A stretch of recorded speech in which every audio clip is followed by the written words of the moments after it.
प्रश्नावली 3.3 शुरू करने से पहले हम कुछ परिभाषाओं, कुछ व्याख्याओं के विषय में समझ लेते हैं जो प्रश्नावली 3.3 को हल करने में हमें मदद करेगी और मैट्रिक्स के विषय में हमारी समझ को और बढ़ाएगी। इसमें आगे है ट्रांसपोज ऑफ मैट्रिक्स, यानी कि आव्यूह का परिवर्त। तो आव्यूह का परिवर्त क्या होता है कि अगर किसी आव्यूह ए के लिए उसकी पंक्तियों और स्तंभों को, यानी कि रॉज और कॉलम्स को हम क्या करें, परस्पर चेंज कर दें, तो जो हमें प्राप्त होगा वह आव्यूह परिवर्त आव्यूह कहलाएगा। जैसे उदाहरण के लिए मैंने आपके लिए लिखा हुआ है कि ए कोई आव्यूह हमारे पास 3x3 का एक आव्यूह, एक मैट्रिक्स है हमारे पास, जिसके अवयव, जिसके एलिमेंट हैं A1 B1 C1 A2 B2 C2 A3 B3 C3। तो इसके लिए इसका परिवर्त, जिसे हम A डैश से प्रदर्शित करते हैं, जिसे कहते हैं ट्रांसपोज ऑफ मैट्रिक्स, उसके लिए इस A के लिए A डैश क्या हो जाएगा हमारे पास, जैसे कि इसकी परिभाषा में लिखा हुआ है, तो इसके लिए A डैश हमारे पास हो जाएगा जो इसकी पंक्ति है उसको इसका स्तंभ बना लेंगे। ध्यान रहेंगे कि जो पंक्ति का जो क्रम है उसको उसी पंक्ति में स्तंभ बनाएंगे। जैसे कि ये पहली पंक्ति है तो इसे ही पहला स्तंभ बनाएंगे, ये दूसरी पंक्ति है तो इसे दूसरा स्तंभ, ये तीसरी पंक्ति है तो इसे तीसरा स्तंभ बनाया जाएगा। अब देखेंगे हम कि जैसे ये पहली पंक्ति है तो इसको क्या करा जा सकता है, ट्रांसपोज में इसको लिखा जा सकता है A1 B1 C1। इसी तरीके से दूसरी पंक्ति को बनाया जा सकता है दूसरा स्तंभ, यह है A2 B2 C2, और तीसरी पंक्ति तीसरे स्तंभ में कन्वर्ट हो जाएगी इस तरीके से A3 B3 C3। इसी तरीके से ये दूसरा मैट्रिक्स, ये दूसरा अवयव हमें दे रखा है A, तो इसको कैसे हम ट्रांसपोज करेंगे,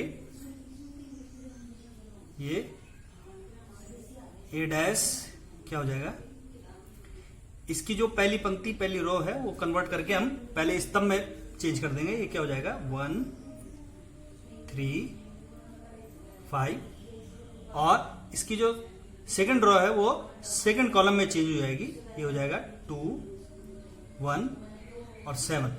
तो इस तरीके से ए का A डैश हमें इस तरीके से प्राप्त हो जाएगा, ए का A डैश इस तरीके से प्राप्त हो जाएगा। अब हम इसमें आगे देखते हैं कि इन आव्यूहों के परिवर्त के क्या क्या गुणधर्म होते हैं, इनकी प्रॉपर्टीज क्या क्या होती है ट्रांसपोज की। सबसे पहला कि अगर किसी आव्यूह के परिवर्त का भी हम परिवर्त निकालें, मतलब इसको जो है डबल ट्रांसपोज करें, तो वापस हमें वही आव्यूह प्राप्त हो जाता है। इसी तरीके से अगर किसी आव्यूह में किसी अचर k की, अचर कोई संख्या हो सकती है, उस k की अगर गुणा हो रही हो और पूरे का ही हम ट्रांसपोज निकाल ले हो, पूरे का ही हम परिवर्त निकाल ले हो, तो हम उस k को क्या बाहर ले सकते हैं आव्यूह से, और a जो आव्यूह हमारा है उसका ट्रांसपोज अगर हम कर दें तो इन दोनों की गुणा के वो क्या हो जाता है, बराबर हो जाता है। इसी तरीके से तीसरा कि अगर दो आव्यूह हमें दे रखे हैं a और b, और इन दोनों का सम दे रखा है और उनके सम का हम ट्रांसपोज निकालें, तो किस तरीके से हो सकता है, वो इन दोनों के अलग अलग ट्रांसपोज के सम के इक्वल होगा। यानी कि a प्लस बी का जो ट्रांसपोज होगा वो a के ट्रांसपोज प्लस b के ट्रांसपोज के बराबर होगा।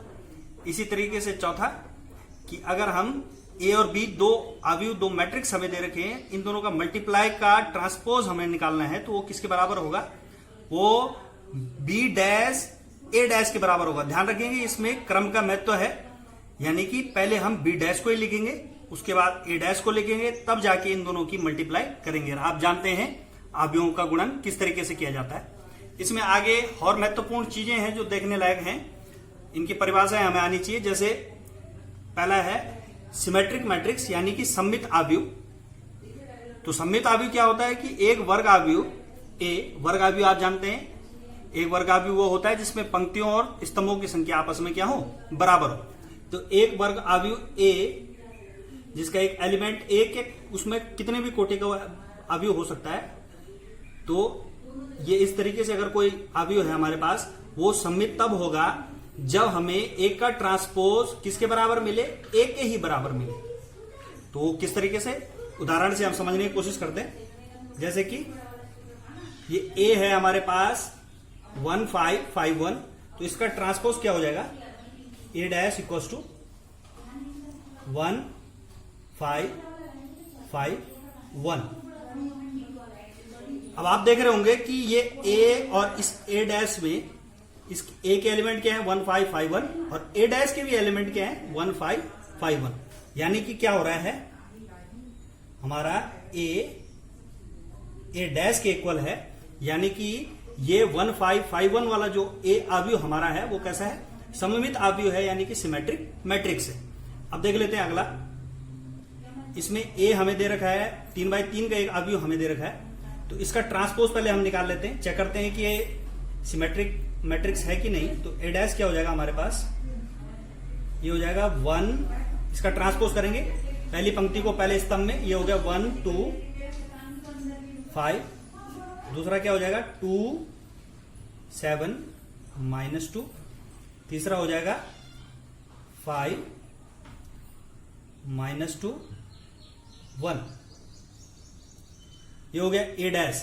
अब आप देख रहे होंगे कि ए के लिए पहली पंक्ति थी हमारे पास 1 2 5, ए डैश के लिए भी वही हो रहा है 1 2 5, दूसरी पंक्ति थी 2 7 -2, इसके लिए ए डैश के लिए वही है 2 7 -2, और तीसरी पंक्ति हमारे पास है 5 -2 1, तो तीसरी पंक्ति ए डैश के लिए भी 5 -2 1 है। तो इस तरीके से ये अवयव, ये मैट्रिक्स भी हमारा क्या है,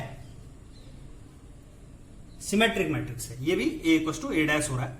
अब हम देखेंगे स्क्यू सिमेट्रिक मैट्रिक्स, यानी कि विषम सममित अवयव।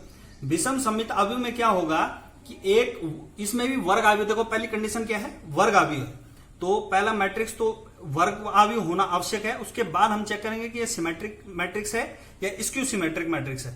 तो वर्ग अवयव ए, तब जाके विषम सममित अवयव होगा यदि ए डैश हमारा -a के बराबर आएगा, यानी कि ए का जो ट्रांसपोज है वो किस तरीके से होगा, जैसे हमने अवयव ए में -1 की मल्टीप्लाई कर दी हो।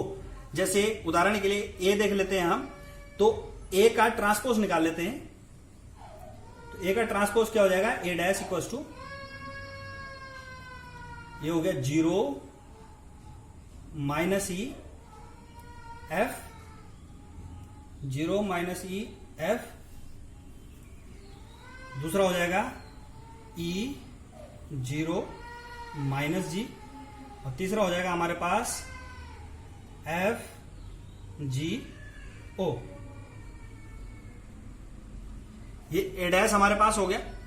अब आप देख लें कि ए का माइनस क्या हो जाएगा, यानी कि जैसे कि ए में अगर हम माइनस की मल्टीप्लाई कर लें, जरा चेक करते हैं यहां पे, इसमें माइनस की मल्टीप्लाई करेंगे, देखो 0 तो माइनस प्लस का कोई अंतर नहीं पड़ेगा, तो ये माइनस का आई ई क्या हो जाएगा हमारे पास, प्लस का हो जाएगा, माइनस का एफ क्या हो जाएगा, प्लस का हो जाएगा, ये प्लस का ई क्या हो जाएगा, माइनस का हो जाएगा, 0 हमारा 0 रहेगा, माइनस का जी प्लस का जी हो जाएगा, प्लस का एफ माइनस का हो जाएगा, प्लस का जी माइनस का हो जाएगा। आप देखेंगे इन दोनों की तुलना करेंगे हम, तो ये जो अवयव हमारे पास पहले था ये बिल्कुल कैसा है, इसका जो ट्रांसपोज है वो बिल्कुल -a के इक्वल हो रहा है, यानी कि हमारा जो a है वो किस तरीके से, ए डैश इक्वल टू -a के तरीके से है। तो इस तरीके के अवयव स्क्यू सिमेट्रिक मैट्रिक्स यानी कि विषम सममित अवयव कहलाते हैं।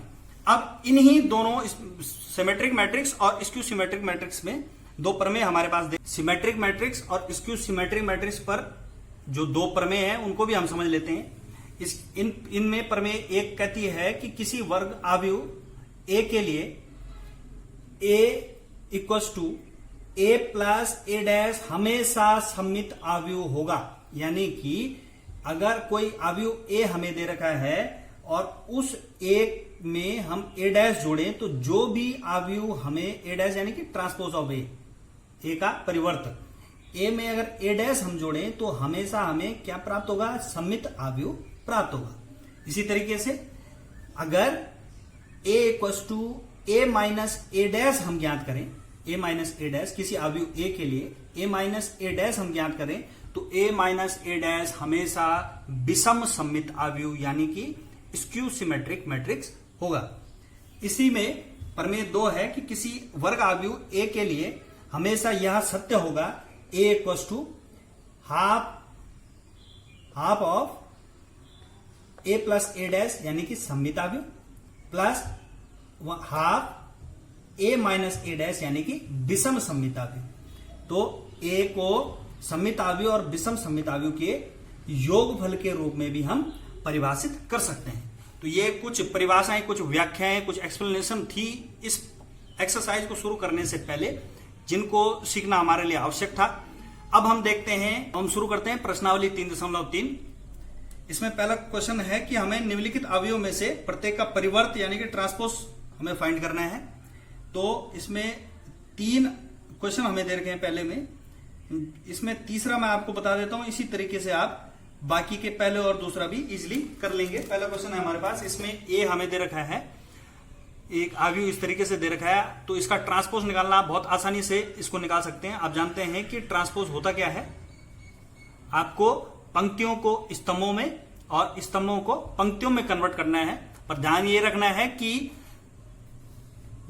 जिस पंक्ति का जो क्रम होगा स्तंभों में भी उनका वही क्रम होगा। जैसे ये पहली पंक्ति है तो ये पहला स्तंभ बनेगा, ये हो जाएगा पहला -1 5 6, ये हो जाएगा √3 5 6, और ये हो जाएगा हमारे पास 2 3 -1। तो ए डैश यानी कि ट्रांसपोज ऑफ ए हम प्राप्त कर लिए यहां पे बहुत ही आसानी से। अब दूसरा प्रश्न है, इसमें हमें 2 मैट्रिक्स दे रखे हैं, ए इक्वल्स टू -1 2 3 5 7 9 -2 1 1, और बी भी हमें दे रखा है -4 1 -5 1 2 0 1 3 1। तो इसमें भी 2 सवाल हमें दे रखे हैं सत्यापित करने के लिए।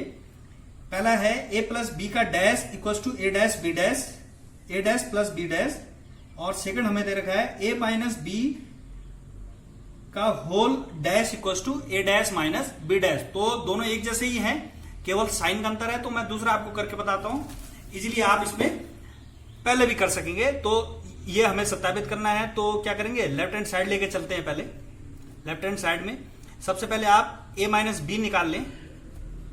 ए माइनस बी क्या हो जाएगा हमारे पास, ए हमारे पास -1 2 3 5 7 9 -2 1 1, माइनस करेंगे 20 से, तो बी हमारे पास है -4 1 -5 1 2 0 1 3 1। तो इसमें माइनस करके हमें क्या मिल जाएगा, माइनस करके ए माइनस बी हमारे पास आ जाएगा इक्वल्स टू, घटाएंगे इसमें से संगत एलिमेंट, संगत अवयव हमें घटाना है। तो -1 से माइनस इंटू माइनस प्लस का 4 हम घटाएंगे, तो 4 ये धन का हो गया, ये ऋण का है, तो 4 में से 1 गया, 3 हमारे पास बच गया। ये हो गया माइनस का 1, ये प्लस का 2 यानी कि 1 हमारे पास हो गया। ये हो जाएगा प्लस का 5 और प्लस का 3 यानी कि 8 हमारे पास हो जाएगा। इसी तरीके से आगे हम देख लेते हैं, 5 - 1 4 हमारे पास हो जाएगा, 7 - 2 5 हमारे पास हो जाएगा, 9 - 0 9 हमारे पास हो जाएगा। ये हो जाएगा -2 और -1 यानी कि -3 हमारे पास हो जाएगा। 1 - 3 यानी कि -2 हमारे पास हो जाएगा। 1 - 1 यानी कि 0 हमारे पास हो जाएगा। तो a माइनस बी हमें मिल गया। अब हम a माइनस बी से a माइनस बी का होल डैश हम निकाल लेंगे। इसको यहां पे देख लेते हैं।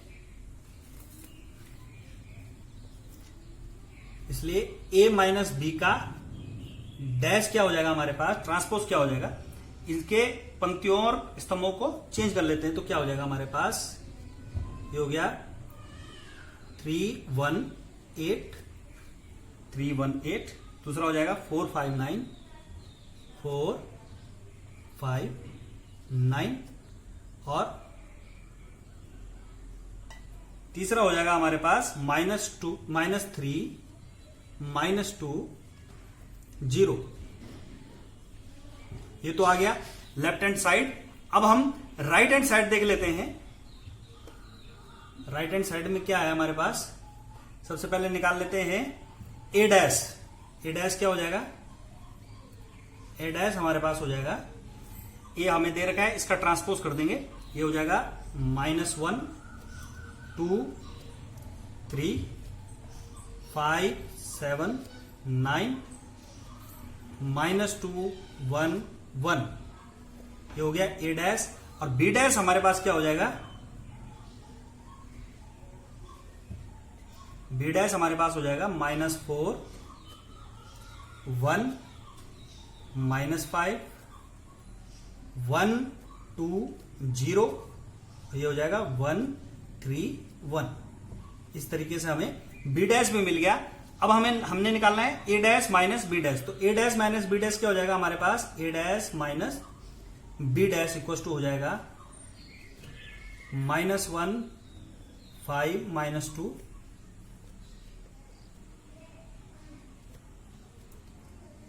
2 7 1 3 9 1, ये हो गया हमारे पास A dash minus B dash हमारे पास आ गया, ये है -4 1 1 1 2 3 -1 -5 0 1।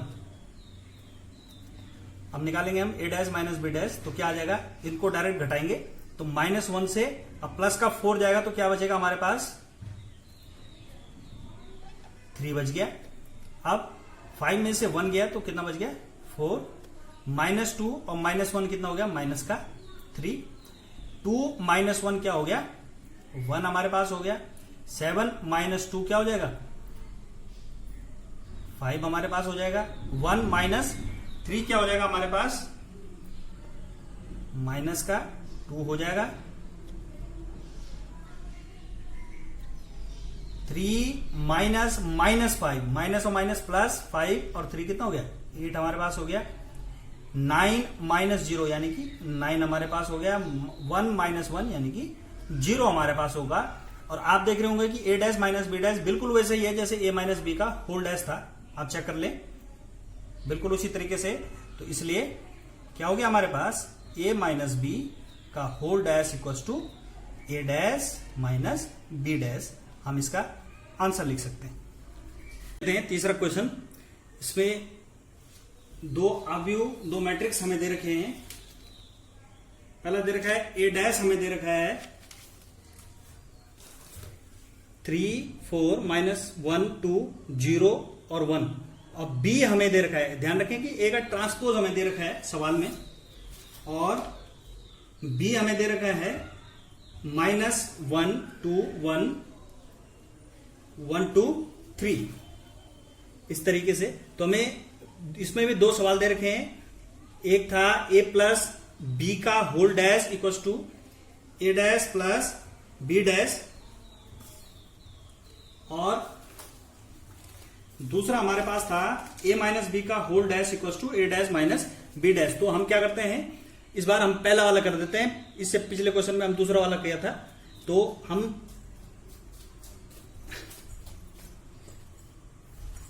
थोड़ी देर, बस मुश्किल से 5 मिनट, हम लेफ्ट हैंड साइड लेके चलते हैं।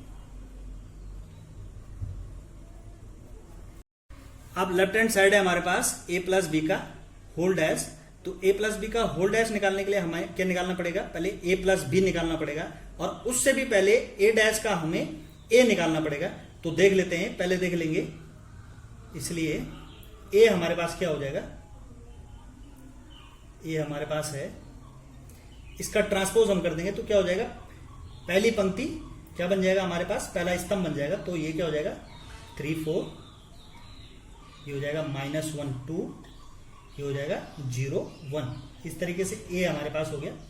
और आप जानते हैं कि बी हमारे पास क्या है, बी इक्वल टू है हमारे पास -1 2 1 1 2 3। तो क्या हो जाएगा हमारे पास ए प्लस बी, पहले हम निकाल लें, ए प्लस बी हमारे पास क्या हो जाएगा 3 -1 0 4 2 1 plus B equals B, B क्या है हमारे पास -1 2 1 1 2 3, तो इनको जोड़ देंगे तो a प्लस बी हमारे पास क्या आ जाएगा, देखें ये हो जाएगा 3 प्लस -1 यानी कि 2 हमारे पास बच जाएगा, -1 plus 2 1, 0 plus 1 1, 4 plus 1 5, 2 plus 2 4, 1 plus 3 4 हमारे पास हो जाएगा। तो a प्लस बी हमें मिल गया 2 1 1 5 4 4, इसलिए a डैश क्या हो जाएगा, a प्लस बी का डैश हमारे पास हो जाएगा a प्लस बी के होल का डैश क्या हो जाएगा हमारे पास 2 1 1 5 4 4, इस तरीके से ये हो जाएगा। अब हम राइट हैंड साइड लेके चलते हैं,